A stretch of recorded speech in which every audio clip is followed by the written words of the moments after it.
জনাব তারেক রহমান বলেছেন, ভোট দিলে ধানের শীষে দেশ গড়ব মিলেমিশে। আমার মেসেজ একটাই হবে যে আমরা মিলেমিশে দেশ গড়ব ইনশাল্লাহ।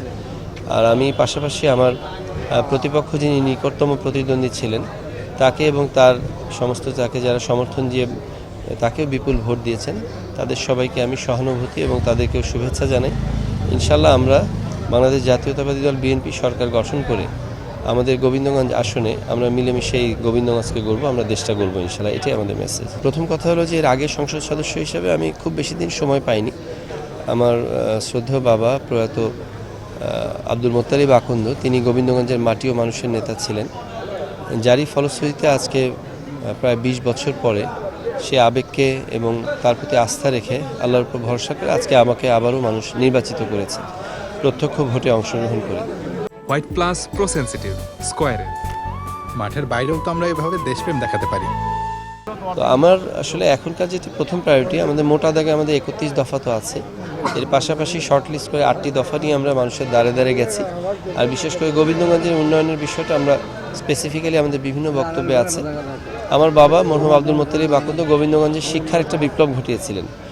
আমার নিজেরই কমিটমেন্ট থাকবে ইনশাল্লাহ গোবিন্দগঞ্জের রাস্তাঘাট, ব্রিজ, কালভার্ট এবং পাশাপাশি কর্মসংস্থান মানে শিল্প একটা বিপ্লব, এটার একটা বিপ্লব আমাদের চেষ্টা আছে এবং ইনশাল্লাহ এটারই অঙ্গীকার থাকবে ইনশাল্লাহ। সেক্ষেত্রে বলতে হয় আমাদের ভারী শিল্প রংপুর সুগার মিলস লিমিটেড আল্লাহর রহমতে আরও একবার আমাদের হাত দিয়ে ওটা চালু হয়েছিল, ইনশাল্লাহ এটা আমরা চালু করব। আমাদের কোচার শহরে যে শিল্পনগরী আছে সেটাকে বিসিক শিল্পনগরী পর্যায়ে উন্নীত করার জন্য আমাদের অঙ্গীকার রয়েছে ইনশাল্লাহ। পাশাপাশি আমাদের পশ্চিম গোবিন্দগঞ্জে বাগদা সাহেবগঞ্জ ফার্মে সেখানে ইপিজেড বাস্তবায়নের জন্য আমাদের অঙ্গীকার রয়েছে ইনশাল্লাহ। ইনশাল্লাহ এগুলো হলে গোবিন্দগঞ্জে কর্মসংস্থানের জন্য একটা সোনার ফসল আমরা বলতে পারি যে এখানে সোনার খনি হবে আর কি গোবিন্দগঞ্জ, কর্মসংস্থানের দিক থেকে এবং অর্থনৈতিক একটা সমৃদ্ধির দিক থেকে। পাশাপাশি আমাদের স্বাস্থ্য খাতে কিছু অপ্রতুলতা আছে, বেশ অপ্রতুলতা আছে। রাস্তাঘাটের কথা আমি বললামই। দেখুন, আমি মাঝে মাঝে বলি যে এলাকার মানুষ আপনার মানে অসুস্থ হলে হাসপাতালে যাওয়ার জন্য রাস্তা পায় না, সেই এলাকায় হাসপাতালের উন্নতি করে কি হবে যদি রাস্তাই না হয়। সেজন্য আমরা হাসপাতালের উন্নতি করবো ইনশাল্লাহ।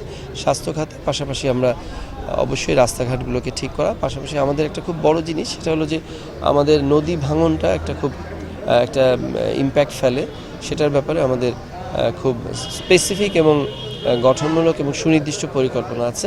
আমরা নদী ভাঙন রোধে এবং অবৈধ বালু উত্তোলন এই বিষয়গুলোতে, মাদক নিয়ন্ত্রণ এবং মাদক নির্মূল এগুলোর ব্যাপারে আমাদের সরাসরি কমিটমেন্ট আছে। বিনোদনের বিষয়টা বলি, আমাদের আবাল বৃদ্ধ বনিতার বিনোদনের খুবই অপ্রতুল। সেক্ষেত্রে শিশু পার্ক এবং বড়দের জন্য বিনোদন কেন্দ্র তৈরি করার জন্য আমরা কমিটমেন্ট করেছি।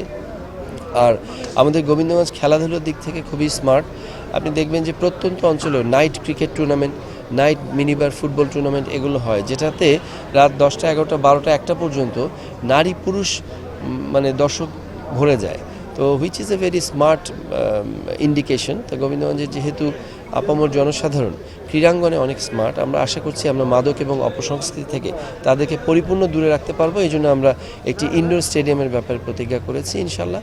এবং সেক্ষেত্রে এই ধরনের খেলাধুলায় যদি আপনার অ্যাডভান্স টেকনোলজি এবং আমরা ফ্যাসিলিটেট করি, সেক্ষেত্রে আমাদের তো স্বাস্থ্য খাত অ্যাডভান্স আপনার আরও অনেক স্পেসিফিক ফ্যাসিলিটি এনশিওর করতে হবে। সেই জন্য হাসপাতালের এবং স্বাস্থ্য খাতে উন্নয়নের পাশাপাশি আমরা সেক্ষেত্রে অ্যাডভান্সড মুভমেন্ট করবো এবং টেকনোলজি নিয়ে আসবো ইনশাল্লাহ। এগুলো আমাদের মোটা দাগের কমিটমেন্ট আছে।